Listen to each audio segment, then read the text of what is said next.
Hello guys, welcome back M K knowledge group में आपका स्वागत है। आज इस वीडियो में हम बात करने वाले हैं सीजी सिविल जज एग्ज़ाम 10 नवंबर 2020 को संपन्न हुआ था।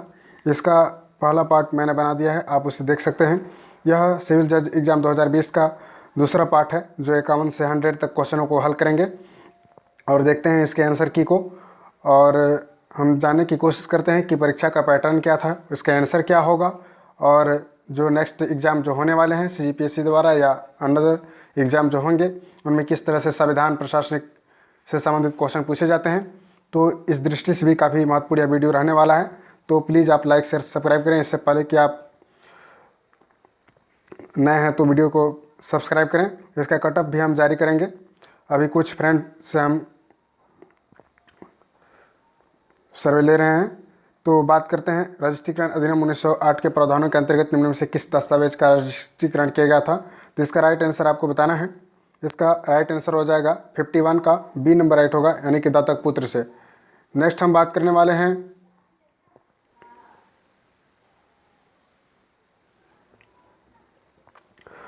रजिस्ट्रीकरण अधिनियम की धारा 17 निम्न प्रदान करता है। इसका राइट आंसर हो जाएगा 52 का राइट आंसर हो जाएगा आपका डी नंबर, यानी कि दोनों ए और सी हो जाएंगे रजिस्ट्रीकरण के लिए। नेक्स्ट क्वेश्चन है विपथ क्या है। विपथ क्या है?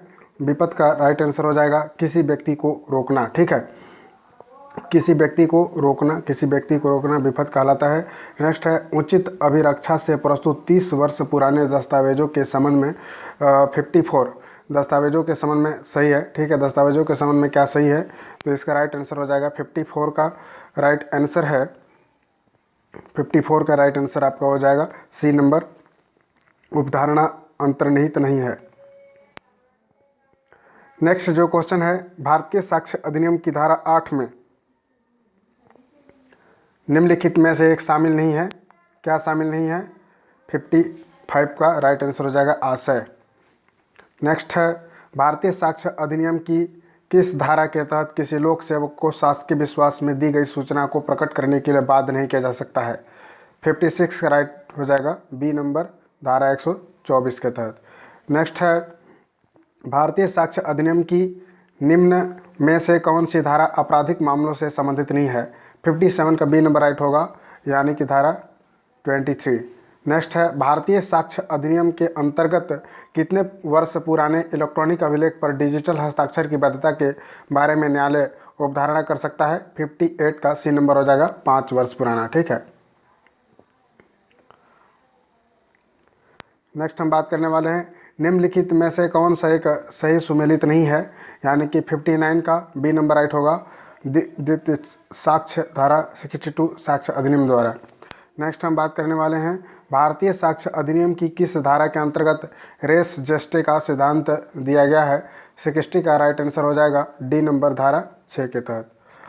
नेक्स्ट हम बात करने वाले हैं भारतीय साक्ष्य अधिनियम प्रत्यक्ष रूप से उल्लेख नहीं करता है। क्या नहीं उल्लेख करता है? 61 का डी नंबर होगा परिस्थितिजन्य साक्ष्य का। ठीक है, नेक्स्ट बात करते हैं प्राइवेट दस्तावेज क्या है। प्राइवेट दस्तावेज क्या है? डी नंबर राइट होगा लोक दस्तावेज को छोड़कर अन्य दस्तावेज। दंड प्रक्रिया संहिता की धारा 161 के अंतर्गत पुलिस द्वारा कथन कब अभिलिखित किया जा सकता है। इसका राइट आंसर होगा विवेचना के दौरान। नेक्स्ट बात करते हैं सत्र न्यायालय के समक्ष विचारण की प्रक्रिया दंड प्रक्रिया संहिता की खालिस्तान धाराओं में उपबंधित है। 64 का डी नंबर राइट होगा 225 से 237 दंड प्रक्रिया के तहत। वह कौन सा अधिकतम अवधि जिसमें एक कार्यपालक मजिस्ट्रेट एक अभियुक्त को अभिरक्षा से निरुद्ध कर सकता है। इसका राइट आंसर हो जाएगा 65 का सी नंबर, 7 दिनों से अनधिक। यदि अपराध 1 वर्ष से अधिक अवधि के लिए कारावास से दंडनीय है तो न्यायालय उस अपराध का संज्ञान किस परिसीमा काल की समाप्ति के पश्चात नहीं करेगा। 66 का बी नंबर हो जाएगा। आपको किसी भी क्वेश्चन में डाउट है फ्रेंड, तो उसको आप सही करके हमें बता सकते हैं कमेंट करके, ताकि हमें उसे सही करेक्शन कर सके। तो आप कमेंट में जाकर जिस भी क्वेश्चन का आपको डाउट लग रहा है उसको पूछें, और सही आपको मालूम हो तो आपको बता सकते हैं। ठीक है, दंड प्रक्रिया संहिता में किस धारा के अंतर्गत एक मजिस्ट्रेट स्थानीय अन्वेषण के लिए निर्देश जारी कर सकता है। इसका राइट आंसर हो जाएगा बी नंबर, धारा 139। नेक्स्ट बात करते हैं दंड प्रक्रिया संहिता के किस धारा के अंतर्गत अभिलिखित कथनकर्ता द्वारा हस्ताक्षर किया जाना आवश्यक है? 68 का राइट आंसर हो जाएगा सी नंबर, यानी कि 101 धारा के तहत। ठीक है, नेक्स्ट बात करते हैं दंड प्रक्रिया संहिता की धारा 160 के अंतर्गत एक व्यक्ति को साक्षी के रूप में किसके द्वारा बुलाया जा सकता है? 69 का सी नंबर होगा उस पुलिस अधिकारी द्वारा जो मामले की विवेचना कर रहा है, न्यायाधीशों एवं लोक सेवकों के अभियोजन में उपबंधित है। 70 का सी नंबर राइट होगा 197 दंड संहिता प्रक्रिया के अंतर्गत। नेक्स्ट बात करते हैं एक अभियुक्त अपने बचाव में सक्षम साक्षी हो सकता है, दंड प्रक्रिया संहिता 1973 के अंतर्गत। तो इसका राइट आंसर हो जाएगा सी नंबर, यानी कि 315। दंड प्रक्रिया संहिता की धारा 190 के अंतर्गत किसी द्वितीय वर्ग मजिस्ट्रेट को अपराधों की संज्ञान लेने के लिए कौन सा सशक्त कर सकता है? इसका राइट आंसर हो जाएगा सी नंबर, मुख्य न्यायिक मजिस्ट्रेट। दंड प्रक्रिया संहिता की निम्नलिखित धाराओं में से किस धारा के अंतर्गत एक द्वितीय वर्ग मजिस्ट्रेट संक्षिप्त विचारण कर सकता है? 73 का बी नंबर राइट होगा, यानी कि 261। दंड प्रक्रिया संहिता की किस धारा के पीड़ितों के उपचार हेतु अपराध विधि अधिनियम 2013 से जोड़े गए हैं? 74 का आपका राइट आंसर हो जाएगा सी नंबर, धारा 357C। कौन सा अपराध के कौन से दो आवश्यक तत्व हैं? इसका राइट आंसर हो जाए 75 का बी, हेतु और दोष सिद्धि।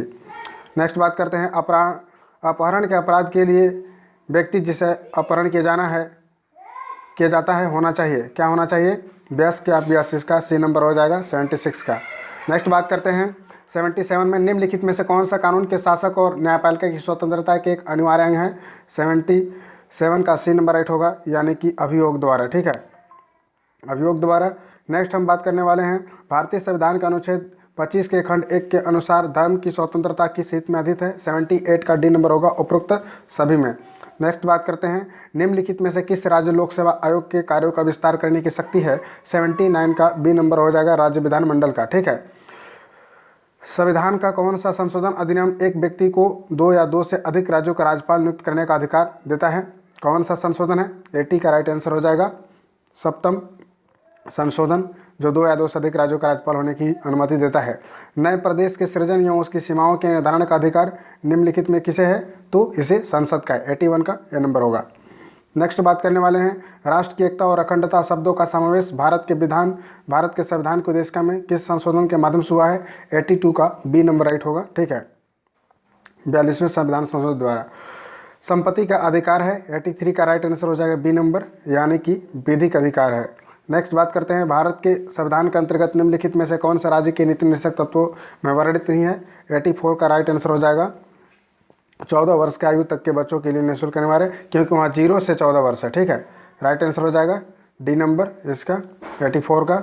नेक्स्ट बात करते हैं 85 का 340वें अनुच्छेद में कौन सा बताया गया? पिछड़ा वर्ग आयोग है। ठीक है, नेक्स्ट हम बात करते हैं संसद के दोनों सदनों की संयुक्त बैठक की अध्यक्षता कौन करता है? लोकसभा के अध्यक्ष द्वारा। ठीक है, नेक्स्ट बात करते हैं भारतीय संविधान के अंतर्गत उच्चतम न्यायालय के न्यायाधीश को हटाने की प्रक्रिया दी गई है। 87 का सी नंबर राइट होगा अनुच्छेद 124(4) में। ठीक है, नेक्स्ट बात करते हैं भारतीय संविधान का अनुच्छेद 352 में निहित है। 88 का राइट आंसर हो जाएगा सी नंबर, आपातकाल की उद्घोषणा। 89 का राइट आंसर हो जाएगा केंद्रीय सरकार के विरुद्ध किए गए वाद में प्रतिवादी के रूप में नामित किया जाने वाला प्राधिकारी होता है। 89 का डी नंबर राइट होगा भारत संघ। उच्चतम न्यायालय के अधीनस्थ किसी न्यायालय द्वारा अपील के प्रारंभिक प्रत्येक डिग्री के सिविल प्रक्रिया संहिता 1908 की धारा 100 अधीन द्वितीय अपील उच्च न्यायालय में हो सकेगी यदि अंतर्निहित है तो राइट हो जाएगा विधि का सारवान प्रश्न।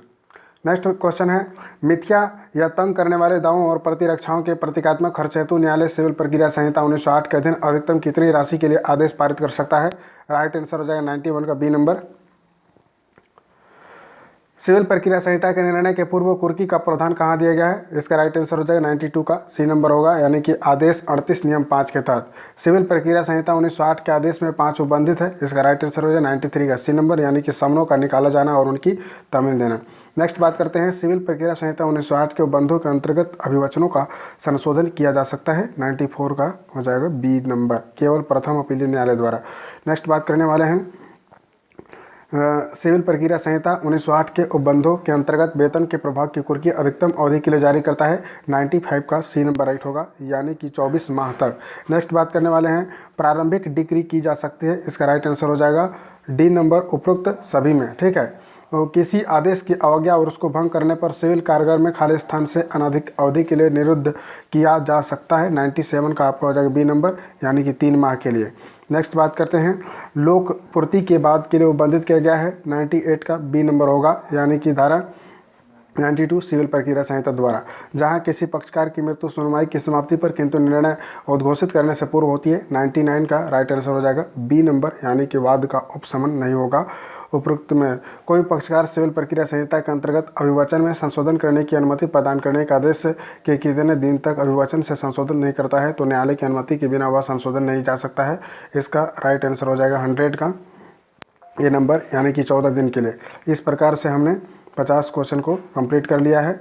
तो आपको किसी भी क्वेश्चन में डाउट है तो उसे आप बता सकते हैं, आपको जानकारी हो तो कमेंट बॉक्स में कर सकते हैं। इसे कटअप भी हम जारी करेंगे, कुछ ही देर में वीडियो अपलोड करेंगे, और आप लोग का कितना क्वेश्चन आप बना पाए हैं उस हिसाब से आपने बताइए कि कितना क्वेश्चन तक आपका बन चुका है। तो प्लीज़ लाइक सब्सक्राइब करें। Thank you very much.